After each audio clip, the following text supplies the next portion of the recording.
So brain emulation is the scenario where we port the software that's in the human brain now. So today, if you have an old computer running software that you like, and you want that same kind of software running on a new computer, one approach is to stare at the software, try to guess how it works, and then write software on the new computer that works how you think it works on the old computer. But another approach is to write an emulator on the new computer that just makes the new computer look like the old computer to the software. If you can write an emulator, you can just move the software over and it works. You don't have to understand it. You don't have to rewrite it. Big savings if the software is complicated and messy. So the idea is to do that for the human brain, to make an emulator for the software in the human brain. Welcome to Fringe FM, the podcast that explores the edges of human understanding and looks at the technologies, trends, and societal norms shaping our collective future. Here, the world's top minds share their insights and predictions on the convergence, direction, and ethics of exponential technologies transforming life as we know it. You can learn more and stay up to date at fringe.fm.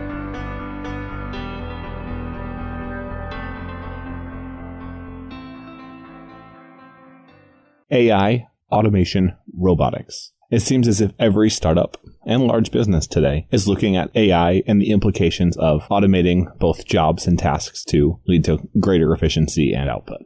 Today we have Robin Hanson on the program. Robin's the Associate Professor of Economics at George Mason University, a research fellow at the Future of Humanity Institute at Oxford, and did a doctorate in social science from CalTech, a master's in physics from University of Chicago, and spent 9 years studying artificial intelligence at Lockheed Martin and NASA. He's been cited in over 3,500 articles, 60 publications, and has been in the media quite frequently. He's the author of Elephant in the Brain and The Age of M, where he looks at the implications and potential of artificial intelligence and the emotions and driving forces of humanity. Today I had the chance to chat with Robin. It was incredibly interesting. We covered a wide range of topics, including the reasons our cultural values and norms are quickly changing, why physics forced Robin to become an atheist, how Robin sees artificial intelligence progressing, the powers of prediction markets and why we haven't seen more uptick, why brain emulation may be the most likely future scenario, why Robin prefers to be more a historian than a futurist when it comes to forecasting forward, why we'll never answer the hard problem of consciousness, why economics is a great way to forecast the future, the problem with academia, and why Robin isn't worried about breakout AI. And now, without further ado, I give you Professor Robin Hanson. We choose to go to the moon in this decade and do the other things, not because they are easy, but because they are hard. I love to start these off with a story, and you said you were in a cult as a kid. I think that's where we got to start. Around 12 years old or so, a young tween, my parents were Christian, and I was Christian, and I met up with this other Christian church, and this was a Pentecostal church in the San Diego area, and they had young idealistic people and lived in group homes, and some of them went off and lived in a compound in Iowa, and so I went to their services regularly there in San Diego, and they spoke in tongues, and they were energetic, and they were very loving and passionate, and inclusive. And as a nerdy little 12-year-old boy, I ate that up. And then my parents, soon disapproved, and so they eventually said I couldn't go, and so I didn't. And then that just faded into my background, and eventually I've become atheist in the sense that in college, I learned physics and it became my worldview, and there just wasn't much room in the physics worldview for the mystical elements of religion. And I never got mad or had a big argument. I know some people who are converted to atheism, sort of blame the parents and say, why did you teach me all this stuff? But that isn't at all my style. Yeah, it's easy to understand how ignorance comes in from other people and they pass it down. So you essentially go a full 360. Economics and physics are about as far away from religion as you can get. Was that I'm not sure they are so far away. Well, they're grand. So in my talks, I show this circle of academia. So if you map all the academic fields by co-citation, that is, and you put the ones next to each other that cite each other a lot, it turns out to be a ring. And it turns out that economics and physics are close to each other on one side of the ring. They're the abstract topics. The opposite side of the ring is molecular biology, geophysics, all these very fine details, and a lot of medicine. But computer science, physics, economics, they're all on the other side in mathematics, over there with big abstract concepts, powerful theories that explain a lot of things with a small number of assumptions. And religion is kind of like that too, at least in its theology, has these big grand conclusions. Interesting. That's an interesting way of looking at it. I want to dive in now. So you've written a couple of books. The Age of M was the one that initially brought you to my attention, and your look at essentially artificial intelligence and what the future could look like. So let's jump into that, because I know you make a lot of predictions and you're looking at a lot of data. Right. That book came out 2 years ago, but just this last week, the paperback edition has come out. So it's timely in that sense. And I actually saw it in the airport bookstore a few days ago. That's got to feel awesome, I imagine.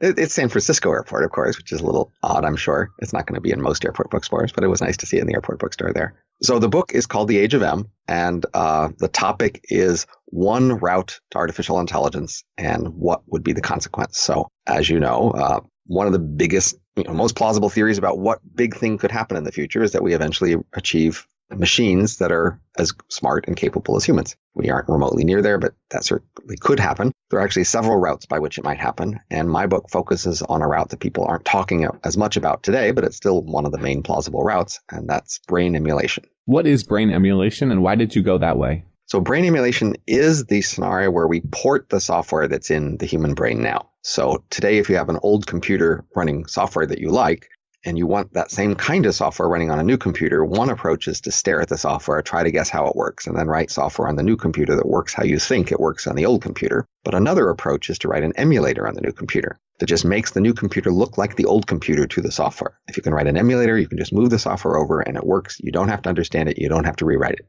A big savings if the software is complicated and messy. So the idea is to do that for the human brain, to make an emulator for the software in the human brain. So to do that, we need lots of cheap, fast parallel computers. We need to take particular human brains and scan them and find spatial and chemical detail. And then we need computer models of how each kind of cell works in terms of taking signals in, changing internal state, and signals out. If you have good enough models of each kind of cell and a good enough scan of a particular brain, then you can make a computer model of that whole brain and put it together and just turn it on. And if you do it right, it should just work without your having to understand that structure and software. You don't need to know why it works. You just need to know that it works.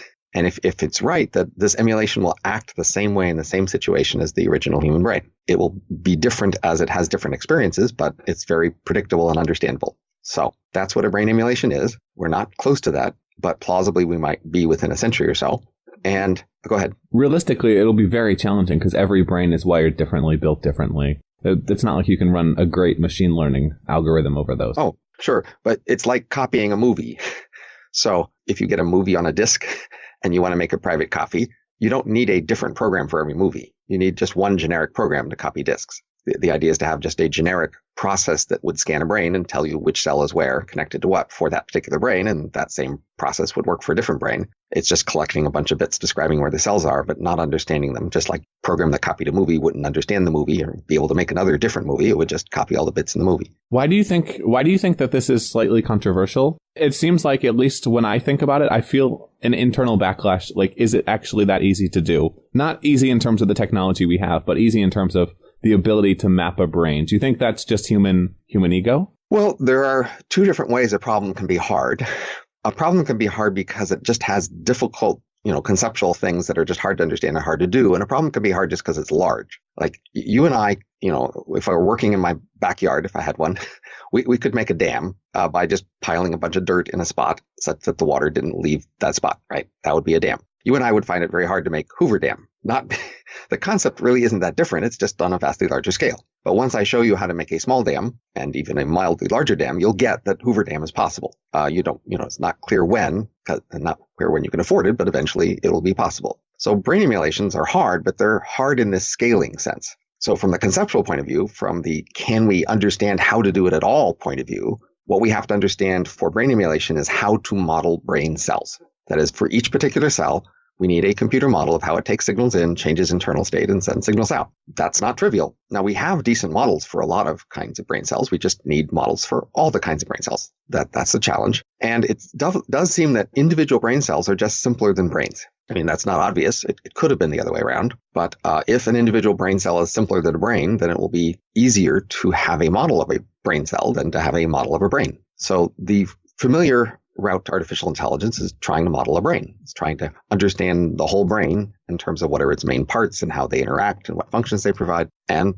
that's as hard as understanding a brain is. For emulation, in terms of the conceptual difficulty, the thing is, can you understand a brain cell? Which they're complicated. Now, of course, most of the complexity of a brain cell isn't relevant here. So all we really need to do is model the complexity that's relevant for the signal processing, for how they change signals that come in and go out. Hey, Matt here. A quick aside. I should have pushed back on this in the podcast. I don't think you can model brain cells so simply in terms of ones and zeros and get an effective output for intelligence and possibly consciousness. This is something where I think Robin's a little bit too optimistic in terms of how easy this will be, and I think it will be significantly more challenging, especially considering all of the separate factors that go into how we think and operate.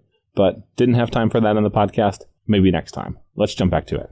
And brain cells, of course, are cells, and so they have all the complexity that cells do in terms of being able to reproduce and sensing and repair, et cetera. And so it will definitely have to, we can avoid most of that complexity, but we will have to figure out what are the relevant parts and model them. So the main argument for brain emulations being feasible eventually is that brain cells are simpler than brains, and then it's a matter of scaling it up by doing a lot of them. And of course, we're not there yet, but as you know, we have a lot of technologies that once you can do a few of them, as the cost falls and the technology gets better, you can do more and more. You can scale it up. Do you think consciousness is an emergent property of connected intelligent cells? Well, consciousness is a property of you and I. You and I are physical objects. We are exactly physical objects. There isn't an extra part of us beyond the physical parts of us. We are just physical objects. We are made out of atoms, arranged in certain ways. We have confirmed this through an enormous detail of a repetition. Every part of you, we take it out and we take it apart and we see that it's made out of ordinary matter interacting in the ordinary ways. So that's what you and I are. We are physical objects. So obviously physical objects are capable of consciousness. Are non-physical objects. That's where we get into an interesting scenario. Well, we are physical objects, you and I. And clearly, we are conscious. Therefore, physical objects can be conscious. So if you think there's some special feature of physical objects that makes them conscious that isn't just the physical parts of them, there's some extra part, and that this extra part doesn't interact with the physical parts, then there's no data we're ever going to get about the physical world that will tell you about this extra part. And so if you have these different hypotheses about how these different parts have to be arranged in a certain way in order for something to be conscious, we're just never going to know about that. I need to jump in here. Robin may well be right, but keep in mind, never say never. When we put limits on ourselves, it means we're not able to think bigger or think outside the box. And it's especially problematic because it assumes that the future scenario always stays similar to the present. We don't know what we don't know what we don't know, and that's the big problem. Now jumping back. So you just start out right now. We know as much as we ever will about any non-physical parts that are required for consciousness. We will argue about this for trillions of years if you believe about that. So this idea of brain emulation has been around for a while, and whenever the subject comes up, people usually get focused on these philosophical topics. Would an emulation be conscious? What variations would be conscious? Also, if you made one of me, would it be me? They get focused on the technology, what mechanisms would be possible. This conversation's gone over and over again for decades, and I've been tired of that, and I've thought there's been a key part that was neglected, which is, okay, but what would actually happen? And there's very little attention to that. There's some fiction scenarios where people play out dramatic stories, but they aren't at all trying to be realistic. So in my book, I don't really give much attention to the philosophical issues. I go straight to saying what would happen and say, look, if you want to hear about the philosophical debates, there's plenty of other places to go read that. What would happen? Just a brief overview of some of your thoughts. Okay, so it's a world that's as different from our world as our world is from our farmer or forager ancestors. That is pretty different. These emulations initially will be black boxes. They'll be opaque. And so we won't be able to modify them very much. We won't be able to go in and tweak somebody's motivation or make them, music abilities, to be a different music genre or something like that. We just take these black boxes and we can turn them on, turn them off, erase them, copy them, or run them fast and run them slow. And that's about it. So later on, we might be able to do more, and maybe that will change things a lot. But initially, all we could do is just run these black boxes. Initially, these black boxes would be produced from scans of individual humans, and they would be destructive scans. They would destroy the original human in the process of creating the scan. And so it would be a one-way move from becoming an ordinary human to becoming an emulation. If that sounds morbid, that's because it is. Don't worry, we're going to jump into cryonics and extending life a little bit later in the episode. Robin's actually a cryonics patient, so let's keep rolling. And these emulations would create a new world. They would have physical cities, but it would be different from the human cities. And in these cities, they would grow very fast. So our economy doubles roughly every 15 years, and these emulations, their economy would double roughly every month. So very quickly, their economy would come to dominate the economy of the Earth. Wait, just a quick caveat question. Are we talking about a Ready Player One scenario where they're living in a virtual world, or these are robots or in some way physical presences? So the emulations, end up doing all the jobs because they're cheaper and better. And they do jobs that we do mostly in desk jobs, and they do those in virtual reality. But when they have a physical job that's very connected to physical reality, then they do that in a physical body. So when they're driving a truck or managing an assembly line or, digging a mine, they have some appropriate body for that task. That body can be swapped out anytime. So it's like getting in a truck to drive when you're a trucker and getting out when you have a break. They don't have to stay in that body all the time, but they have whatever body they need for the job. When they're working at a desk job, they might as well be at a virtual desk. And when they're in leisure, they're in a virtual world. But they know it. It's not like the Matrix or something where they're fooled into thinking they're in some other world. It's more like our cities and our buildings. If you look around you in a building, almost all the surfaces you see are artificial. They are constructed so that they will seem a certain way. Behind the surfaces you see, there are pipes and struts and wires that you don't see that are there to make things work. But there's all those things behind the walls. You just don't want to look at them, and so we don't show them to you. So the same for the emulations. They live in a virtual reality. It looks the way they want it to look, but they know it's a virtual reality. They know how it's made, and that's important to them sometimes. And they would be driving the vast majority of the economy because they can essentially speed themselves up. Well, they're cheaper is the key point. But in addition to being cheaper, they can change their speed. So the two most dramatic differences in their lives from us are the fact that they make copies of themselves and the fact they can change their speed. Of course, another difference is they're immortal, in principle at least, which you might think is dramatic. And another difference is that virtual reality can be gorgeous and luxurious with no pain, grime, disease, hunger. Their bodies can always be beautiful. So those are mild differences from our world. But the biggest differences are the fact they can make copies and then they can change their speed. Which would make it very appealing for people that were already economically disenfranchised, because now suddenly you can port into another world. You can eat whatever you want. You could, in a sense, you can be Jay-Z or you could be a bum. Well, so you can have a luxurious physical experience. It's not clear how satisfying that is to humans because we are pretty status conscious people. And so presumably they'll figure out whatever is high status in this world that's limited and lust after that. And so they may not be that satisfied. Just like today, we're living in a pretty rich society and we can give most people the physical comforts that people wanted for the last 10,000 years. And mostly they're not happy with those because they want the other things everybody else has.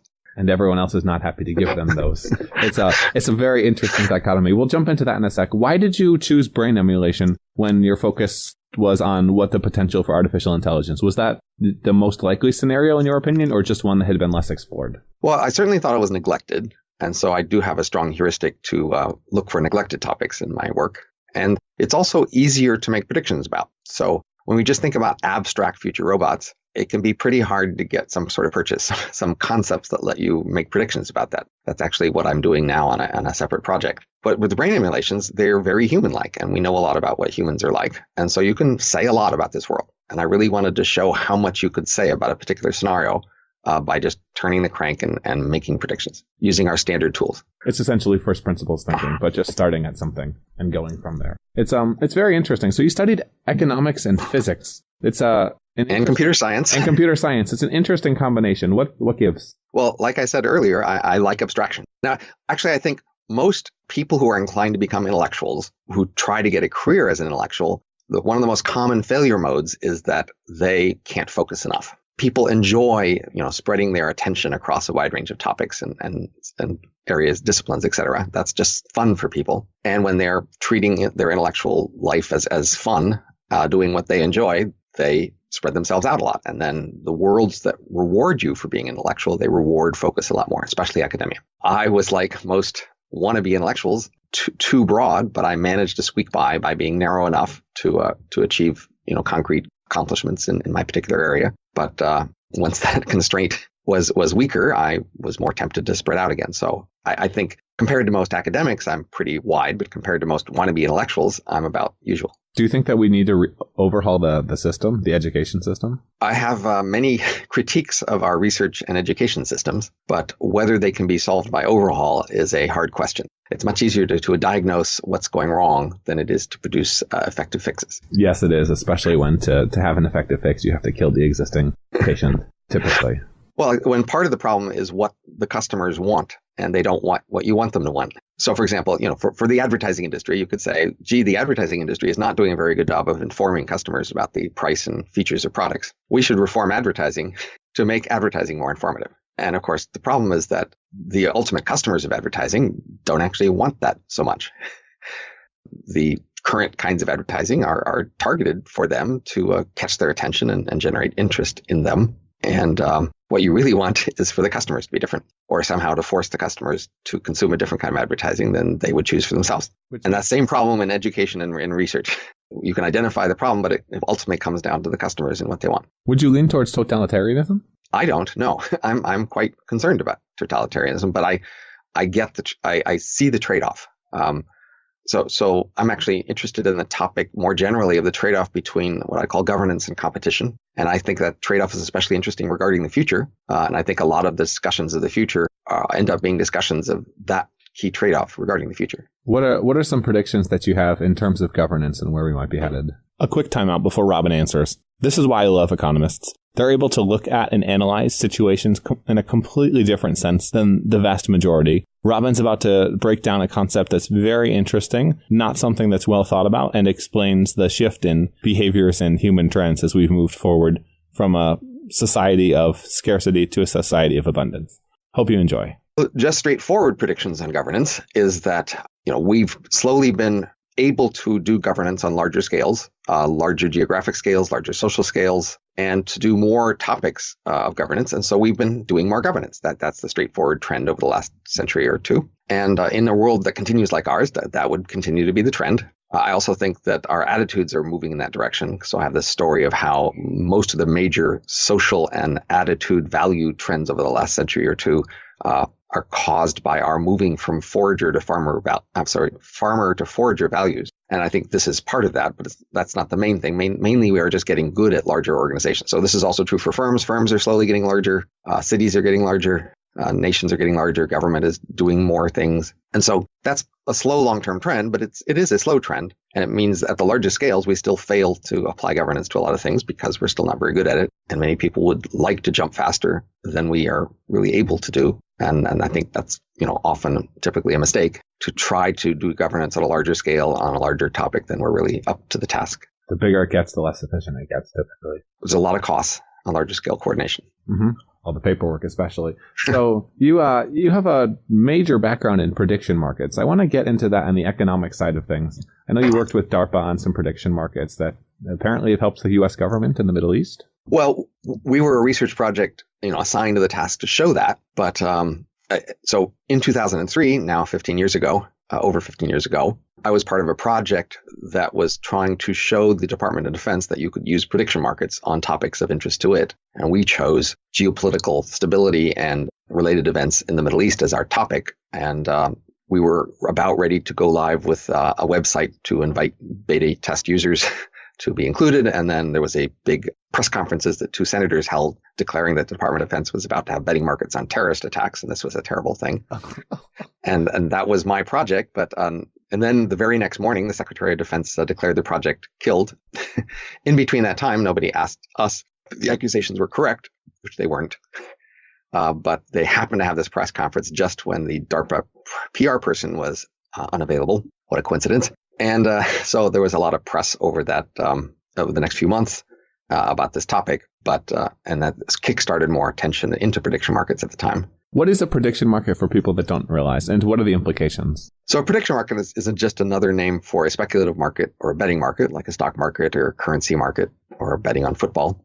The key idea is that when people bet on a question, like will this team win this game, or will this horse, be the winner of the horse race, or where will the stock price go, or what will be the price of gold, the market price ends up aggregating a lot of information. The current market price is a pretty good estimate of the future. In fact, it's hard to do better. And that's a powerful force that until recently hasn't really been harnessed for many other purposes. So if you want to know something, say you've got a project at your company and you have a deadline and you wonder, will we make the deadline? The usual approach is to have meetings where people related to the project say, how are you doing with your part of the project? And people say, we're probably going to make the deadline. We're looking okay. Here's our issues. And then they produce some aggregate forecast out of that. And it's usually not very good. And particularly, it tends to be biased toward telling you you're going to make the deadline even if you won't. If you just make a betting market where people can bet on this deadline and they can bet anonymously so that even if they have bad news, retaliation won't hurt them. That ends up being a lot more accurate. It tells you quite reliably whether or not you're going to make the deadline. And that's a powerful force that you could use for that purpose. If you wanted to know, will we make the deadline? You can also use it to say, what will sales be of this product? You can use it to answer many conditional questions. You could say, what will sales be of this product if we introduce this product, if we put it at this price? What will the chance of making the deadline be if we change who's running the project, if we add more personnel, if we change the requirements? So prediction markets have this huge potential to help organizations and people, find out things about the future if they want to know. What are your thoughts on the crypto projects that are trying to create decentralized prediction markets? Well, most of the crypto projects out there are software people who are really focused on software issues. Mostly they are software people who put up a coin offering and got some money and then went to work solving the software problems that they thought were interesting and important. And there are, of course, some software issues, but we've had prediction market software before. We weren't lacking for prediction market software. We could always have better software. What we were lacking before was organizations willing to use that software on their problems. There's a lot of issues in prediction markets being disruptive in organizations. And so what we really need is to explore different ways to use prediction markets in organizations in order to try to overcome this problem of political disruption. That's what the field of prediction markets needs. And for that, they need organizations willing to try. And that's actually been hard to find. What if you just use it outside of organizations? Because then it will still be used by organizations, but they will have no control. Well, the key thing is somebody has to pay for it. So it's a technology for aggregating information, for collecting information together on a topic. It comes at a cost. And so somebody has to decide this is a topic worth having information on. So if you have a deadline, somebody has to decide, I want to know if we'll make the deadline. And then if they create this market and they subsidize it, then other people will be tempted to come and participate to tell you whether you'll make the deadline. So it's a way of paying other people to tell you something, but somebody has to pay. If you just make a market and throw it open to the world, then the people who contribute will be people who do it for their own reasons. And of course, they'll only do those on their own topic. So we do have some markets out there in the world on currency and stock and sporting events. And they happen for a spattering of reasons, but though it won't work for just a generic random topic. If you have a generic topic that you want an answer to and you just open a betting market on it somehow out there, there's very little chance that anybody will care enough to contribute to answer your question. People today care about sports because they like to argue about sports with each other, and that's something they're really into. And so they like to bet on sports as a way to affirm their knowledge about sports and that they are committed to their sporting Plus, it's a safe topic. It's not like betting on politics where you have to hate the other person. And people are willing to some extent to bet on like the presidential election because they argue and talk about that. And then there's a lot of economic incentives for speculation about currency and stocks and commodities. That is, there's a lot of economic organizations that buy and sell those things. And as long as that's happening, then if there's a mispricing in those things, there's a lot of money to be made by somebody else coming in and fixing those mispricing. And that tempts people to come in and study those markets and trade on them. But again, if you just pick a random topic of interest to you and set up a market on that, there's no particular reason to expect anybody else to care enough to come and trade to answer your question for free. People do answer sporting questions for free because they are already, for other reasons, thinking about those questions and wanting to show people that they know better. But that's not true of your random question. So you'd have to implement a kora type system where you have reputational scoring for answering questions for basically people that want to prove they're experts. There are many ways to pay the participants, but still they need to be paid. So kora is a way of enticing people to answer questions. Kora relies on people wanting to have a reputation for, answering people's questions. But of course, they only answer the questions they want to answer. So you can't just ask a random question of interest to you on Kora and get it answered. You'll have to ask the sort of question that other people will be inclined to answer. Fair point. I wanna transition a little bit now. What industries are you most excited about? I see myself as an economist looking at the whole economy. So I think, say, compared to most futurists, I want to be not really focusing on small number of particular industries and products. I think there's something unhealthy, or at least inaccurate, in sort of the tendency of futurists to sort of talk about the world in the future in ways very different than historians talk about the past. So, any one time period, you could, talk about it before it as a futurist, or you can talk about it afterward as a historian. And it's the same period with the same major events and the same major processes going on. But those two groups of people talk about events in very different styles. They have very different expectations for events. And I want to be more like the historians because I think they're more accurate. I want to think about the future as if I were thinking about it later as history. And for that purpose, I want to understand all of the major important forces that are likely to be going on and not just focus on a few sexy demo things that a lot of people are pushing the products on. What would you say are the three most important factors that you're looking at currently then in terms of the economy and where we're headed? Ever wonder why futurist forecasts are so far off? Robin's about to explain. Well, there's just long-term trends and understanding them. And so that has to be the first priority. I think futurists, people who call themselves futurists, get way too focused on short-term fluctuations, and they should really focus first and foremost on the longest-term trends and understanding them. So, not just why are we getting rich, but why are our attitudes changing? As I said, I think our attitudes are changing because we're getting rich, and that's making us move toward forager values relative to farmer values. Can you explain that a little bit more? Sure. So foragers, hunted and gathered for 1 million years, and they were mostly like animals in the sense that they did what felt right, and that was mostly the right thing to do. But humans had enough cultural plasticity to be able to make new cultures and new values, and that was useful when farming became possible. Farming was really only possible with a lot of changed attitudes and behaviors. So foragers were egalitarian. They shared their food. They wouldn't allow anybody to brag or put themselves up as a boss. And they made decisions collectively, and they were relatively promiscuous. They didn't have long-term marriage, although they had short-term pair bonds. They raised kids more communally. They didn't save up things for the future. They'd had very few physical property. They didn't own land. They were in friendly relations with their neighbors. But farming required a whole different world of attitudes. Farmers lived in much larger groups that were more hostile to their neighbors. They had war. They had inequality within. They had property. They had marriage. They had slavery. They, they didn't travel as much. They had less art. They had less free time. Their nutrition wasn't as good. They needed more self-control to make plans for the future and to trade and fight war and have all these things. And so farmers relied more on conformity and religion and a lot of sort of attitudes of celebrating self-control and self-restraint and commitment. And that worked for 10,000 years. And then in the last few hundred years, we've been individually getting rich. And as we've been getting rich, a lot of the social pressures that turned foragers into farmers have just no longer felt as compelling to us. So, for example, foragers are relatively promiscuous, but farmers marry. And if you have a young farming woman who is tempted to have a child out of wedlock, because it's a very natural temptation, the cultural tells that woman, well, if you do that, you and your child may starve. And that's a very real threat. It's not pretend. It's not fake. It's credible. And that keeps women like that largely in line in terms of what the culture wants them to do. Now, as you get rich, you have the same temptations, but now you see around you other people who follow those temptations and did okay. There are a lot of young single mothers who are living okay lives, at least. And so many people say, the threat that the farming world had of all the terrible things that would happen to you aren't as credible. And that's true all through our lives. And so a lot of major social trends over the last few centuries, I think, can be attributed to drifting back toward forager values as we get rich. So is that your next book? Well, that was part of Age of M. In the first few chapters, I outlined that. I thought of making that into a bigger book, but I didn't really have as much to say. And so that's why, it's only just the beginning of Age of M that includes that. But in the last few centuries, we've been drifting, toward democracy, toward leisure, toward art, toward promiscuity, low fertility, low religion, less war.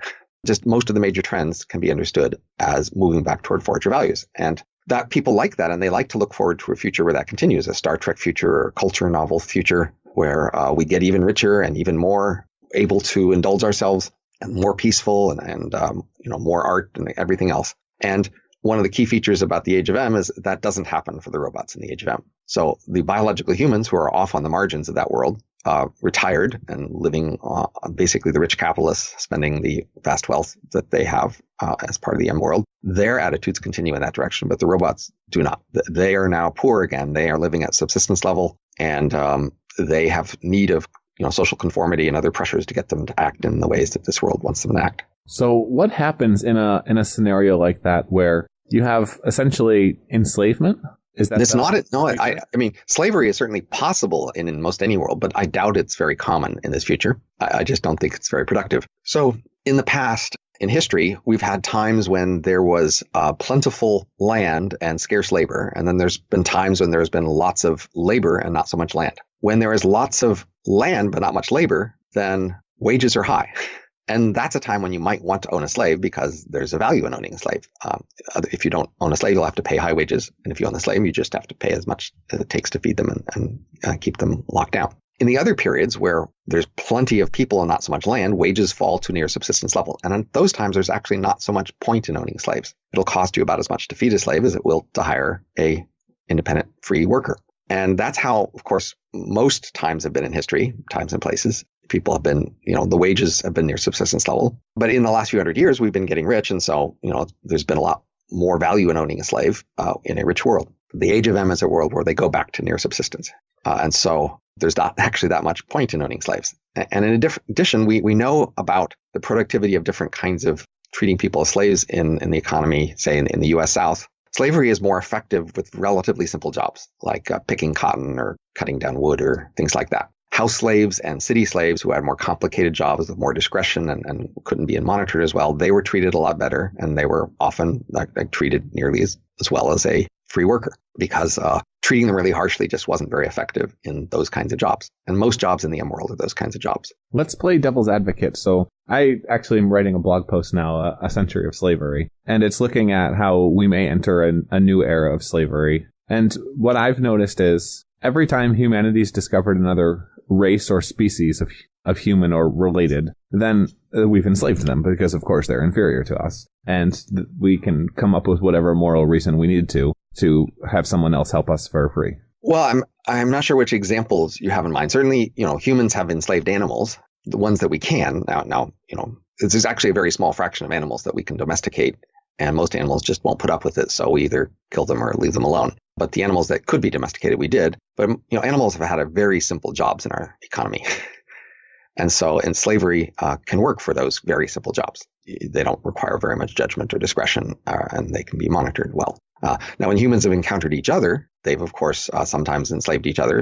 In the ancient world, it was a common, thing in war to enslave the losers, to kill or enslave them. And that was one of the ways you could sort of take value out of the losers. You could grab their land, you could grab their women, you could grab their physical stuff, and you could enslave the others. So, but slavery didn't usually last in the sense that the slaves didn't have this population of slaves who kept growing their population to be maintained. Usually the population of slaves would decline until you conquered another area and grabbed another bunch of slaves. In that example, but I meant more specifically, so we had the triangular trade. We also had religious slavery, essentially Christians and Muslims. We've had a lot of different us and them mentality. It's essentially, I don't know that there's a proper word for that, but essentially whenever you can create a barrier between yourself and someone else in your mind, it becomes much easier from a propaganda standpoint to do whatever you want or need. So actually in the revised version of Age of M, I have more discussion of this than I didn't have in the first version. There's a section on slavery, and there's also a section on sort of dehumanization or anthropomorphizing. And so we humans have these two capacities. We, on the one hand, look at most everything in a is it like me or not sort of way. And so we are tempted to anthropomorphize many things that are not very human. And we have done that all through history because we don't have a very rich sort of vocabulary for what kind of things that we can think about. On the other hand, we also have the capacity to dehumanize, to take something that like fits all these criteria and tell ourselves it doesn't when that's convenient for us. And so, you're talking about the latter of taking something that by any straightforward, obvious measure would be very human-like and calling it not human because you don't want to see them as human. Or even factory farming. Sure. But now factory farming, animals are human-like in some ways and not in other ways. But since we don't want to see the factory animals as like us, then we choose not to. Mm-hmm. What I'm primarily worried about is as we're entering a world where CRISPR technology becomes more prevalent among the super rich, when you can begin to have evolution happening on a generational or shorter time frame, then it's going to start out incredibly expensive. If it starts out incredibly expensive, only the super rich are using it, then you're going to have exponentially larger differences between rich and poor, potentially leading to extended lives and significantly better circumstances for one than the other class, ultimately probably creating different species of human. I think the timescales over which those things could make big changes are long. So I actually personally think the other more robotic AI and M scenarios are more likely to cause dramatic changes over the longer timescale. But of course, they also have differences in different kinds of creatures. I don't think that sort of the mere inequality across classes is the driving force. As we've noted, we can take humans who are intrinsically quite similar, and when in the past when we've wanted to treat them quite differently, we have. That hasn't been a barrier. On the other hand, if we want to treat things that are quite different from us as like us, we can and do that. We anthropomorphize, as we've said. So I think it's more about what we choose to do. Speaking of what we choose to do, there's a lot of problems in the world. What would you say are the largest problems in which you would like to be solved? Any specific order? Well, so I'm a social scientist, and I've spent a lot of my life thinking about what the problems in the world are and thinking about solutions. And of course, what we economists in particular do is we think about institutional changes. That is, you could try to imagine telling people to have different attitudes, and maybe you could even succeed in this some short run, but it's hard to make those stick. And so we economists tend to focus on how could we arrange institutions, how the rules of interaction and who participates how, et cetera, such that we have a better outcome. And obviously there are ways in which culture supports that, but it's just really hard to figure out how to make culture different and how to control it and to make it be the way you want. But institutions, we can more concretely imagine how they could be different. We can have different voting rules or different property tax rules, et cetera. And so much of what we economists do is try to think about what are the biggest areas where the current rules are producing unfortunate outcomes and that we could make them better. And I think we know a lot of those things. We know a lot of different ways in which institutions can be improved. As someone who spent a whole career, doing that and watching other people do that, I think I can just say with confidence, we know a lot. The harder thing is to get anybody to care. So what more fundamentally we need is a better process by which when you come up with a better institution, you can get people to adopt it. That's the thing we lack. And our existing institutions for proposing better institutions, i.e., startup businesses or, being a politician and lobbying for political change, those are pretty broken. And so, one, of course, is tempted to figure out better systems for those things so that you can get more things adopted. But even then, when you come up, and you can come up with better proposals, even then, the hard part is you can't get anybody to care. So most fundamentally, the problem we have is, first, there's the problem of having bad institutions, and then there's the problem of coming up with better ideas for institutions, and then there's the problem of getting anybody to want to care about those better ideas for institutions in order to promote them and try to make them happen. And most proximately, a lot of these better ideas, what they mainly need is small-scale experiments. A lot of our best ideas for institutional reform look good on paper or even in mathematical theorems, but what they need is small organizations, small group to try them out for a while, small towns, small cities. And there's just very little interest in doing that. So what the world most needs is small groups, small towns, small organizations, even small churches to be willing to try to help us come up with better institutions by trying out some of the many ideas that people have come up with. It's like there are a couple of movements now in the especially libertarian and blockchain communities around trying to start decentralized or alternative governments or countries. They're small scale. Yeah, although, again, they're mostly doing software. So, my main critique about the crypto world is it's just way too focused on software. They love to write software. They want to hack software. They want to make more software tools. And of course, that's useful, but you also need to interact with actual customers and actual people doing real things and help them. And people, of course, say in principle they want to do that. But when it comes down to the nitty gritty of messing with that, they'd rather write software. So it's a major problem with scientists and developers. They would much rather work on their work than actually try to convince others. Well, not just convince others, but just get involved in the iterative process. So for like with prediction markets, as I was saying before, most innovation includes some abstract idea, some general idea that can be described simply and has a lot of abstract potential. But then it also needs a lot of detail, a lot of concrete detail that's in a particular context to be worked out to make it work. This is true, of course, of most physical technologies and other software technologies we use in the world. And it's true of even social innovations like prediction markets. It's not enough just to have a good abstract idea. You need to field that abstract idea in actual concrete circumstances and see the actual problems that show up in that concrete circumstance and then iterate by trying variations until you find things that work better. That's how most technology anywhere has ever been done. And of course, the person who came up with the abstract idea tends to get more celebration and attention than the people who worked out all those concrete details. But unless somebody works out the concrete details, it doesn't happen. Yeah, it's the lean startup, and there's no such thing as an overnight success. Right, because you have to make a product and then put it in front of real customers. You have to go and find out what they do or don't like about it and change, iterate, etc. And if you're lucky, you will eventually iterate to something they like before you run out of money. But you have to that's rare. So Robin, transitioning completely, you're signed up as a cryonics patient. We actually had Dennis Kowalski of the Cryonics Institute on. I'm curious, I imagine your book Age of M inspired this or vice versa? Well, I hope to be revived as a M. That is, cryonics is this process by which you take somebody today where medical technology gives up on them, so they are officially legally dead, but you don't give up on them. You freeze them in liquid nitrogen, and you hope that later on new medical technology will be able to undo whatever was wrong with them and whatever went wrong in the freezing process. Now, the cruder that freezing process, the harder that problem is.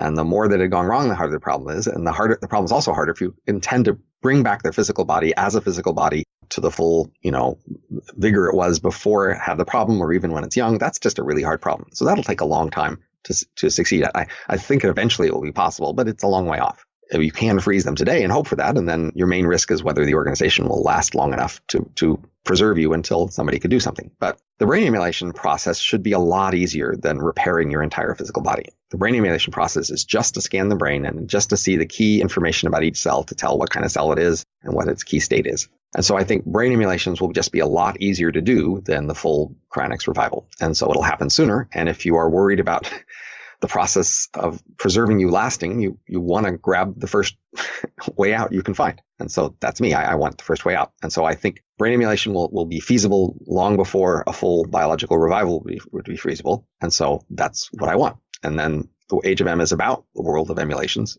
which would include a few previous cryonics patients. Two ironic things. So you would essentially be reincarnated as a second-class citizen. But it's also kind of interesting because you won't be reincarnated as you. So you're kind of saving someone else's life. And in a sense, we don't have to get into that part. It's a little bit more touchy, but with the gut brain, etc. So you were at NASA and Lockheed. What were you focused on? We haven't talked about your physics background much. Well, at NASA and Lockheed, I wasn't doing physics. I was doing artificial intelligence research. So I got a master's in physics at Chicago in '84, and I also got a master's in conceptual foundations of science, which is related to philosophy of science. And then I read about cool things happening in artificial intelligence off in Silicon Valley. I also read about things happening in hypertext publishing, which is the precursor to the web. And so I went off to Silicon Valley to seek my future. I found a job at Lockheed, which I tried to weasel my way into doing AI stuff, even though I had no background in that. Artificial intelligence is a bit of a buzzword or a rebrand. Robin will explain a bit more what the industry used to look like, what's happened since, and why he thinks this isn't the last boom and bust cycle. And then on the side, I hang out with the Xanadu group and other people interested in hypertext publishing in the future. And so, within that group was Eric Drexler and his book on nanotechnology that had just come out. And so I spent a lot of time then talking with futurists about, and of course, cryonics at that time is when I heard about that. And I had this job doing AI research. And as you may know, that was a big AI boom. All the newspapers and media was talking about how AI was big and was going to change everything really fast, really soon. And of course, that's a lot like today because we have another big AI boom. And of course, that was wrong and it was overhyped. And that's also true today. It's also overhyped today. So, this boom will also pass to another decline. And, we've had these waves of increase and decrease in interest in AI that go back for many, many decades. And so, but I was caught up in that boom. I was young, 20-something. And I, learned to do AI research at the time and learned a lot of concepts that as a physicist, I didn't realize there was that much to learn. So as you may know, physicists are told that, physics is pretty much all you need to do everything. And there's nothing else that much interesting to learn in the world. And so, they don't actually think there's that much interesting to learn about computers. If you want to do something with a computer, you just tell a physicist to go, read the manual and do the computer to do whatever you need done. And so I was surprised to learn how much interesting there was to know about computers and how to make them work and the key concepts behind them. It's interesting how short-sighted a lot of academics are in thinking that their world is the only world. Well, that's all people, humans, really. We're all short-sighted. Fair point. Underestimate all the other worlds around us. And actually, that's one of the selling points, I think, for Age of M is people often celebrate, say, travel as a way to understand how things are different or, exploring other disciplines or topics. Reading history is a way to expand your mind and see how different things can be. And I think seeing a very different future in detail is also a way to expand and see how different the world can be, to break yourself out of the little rut you've been in and see a larger vista. And that is the purpose for Fringe FM, because we have enough dystopian Hollywood movies. We might as well at least present some of the good stuff as well. I have one last question for you. So who's your favorite futurist or AI-focused researcher that you look to or think is someone that other people should check out? Futurist or AI research? Well, very influential in my life was Douglas Lenat. That was a long time ago. He hasn't written so much lately about the topic, but it was very influential for me at the time to see the potential for what AI could be and things like that. I don't know. Does that help? That's helpful. Are you more optimistic or pessimistic when you think about AI? than other people, or than it used to be? Just in general, do you sway to the left or to the right for optimism and pessimism? So I think the progress will be slow. So I think people are overestimating how rapid progress will be. And I have a different set of priorities in what I think the concerns are. I'm less concerned about one machine in a basement taking over the world in a weekend. And I'm just more concerned about which way the world will drift. And want to understand which way the world is likely to drift and ask, what lever points there might be. I think people tend to overestimate how much influence we can have on these things. The world is like a big train with nobody driving it. And it's hard for any one small group of people to move it a little, but still we should think about what we can do and do what we can. Which way do you think we're headed, to bulletproofing our Teslas or universal basic income of some kind? I don't think, once robots or computers actually displace humans all over the economy, at that point, people will have to rely on charity or they'll starve unless they have prepared sufficiently. So I think one of the biggest things we can try to do to prepare is to try to encourage people to set up some sort of insurance or sharing arrangements to deal with that risk. I think generically trying to set up a universal basic income isn't a very well-targeted policy for that risk. It would be much more effective to just have an insurance policy that pays off in that scenario, because the premiums would be far lower then. I don't actually see a universal basic income happening as a generic political thing anytime soon. And you might imagine it happening in response to some big disaster, but then it's kind of too late to set it up as insurance. Then it's a matter of whether people want to help you. So I would recommend that you not try to rely on other people's charity, and that you try to set things up proactively ahead of time. I like it. That's a good way to end this, is just make sure that you're focused on what you need to do to succeed in the future. Where's the best place for people to find you, Robin? Well, I'm on Twitter at Robin Hanson. I have a website, hanson.gmu.edu, and my two books, ageofm.com, and my other book we haven't talked about, elephantinthebrain.com. And we will have links and all that great stuff in the show notes, guys. Thanks for coming on today, Robin. Nice talking to you. One challenge for listeners, by the way. Give them a challenge. Not related to your books, just something you want them to look into, do, or think about. Challenge to my listeners. My generic challenge to people who are somewhat intellectual is to, can you pay less attention to the momentary political, cultural debate and, look at deep, enduring issues. Like focus on the big, enduring, deep questions as opposed to the local talk. There's way too much a temptation to follow the current conversation, whatever everybody's talking about, to talk about that. And that stuff doesn't last. 20 years from now, you'll hardly know why you were talking about that. That's the purpose of this podcast. There's much too much short-term thinking and not enough people thinking forward. Thanks for coming on, Robin. Take care. If you want more of Fringe FM, you can subscribe to the podcast on iTunes or go to fringe.fm, where you'll find tons of audio and video interviews with leaders in the fields of genetics, cryptocurrency, longevity, AI, space, VR, and much, much more. And you can follow me on Twitter at @It'sMattWard. If you enjoyed the show, please leave a quick review in iTunes to help more people discover Fringe FM.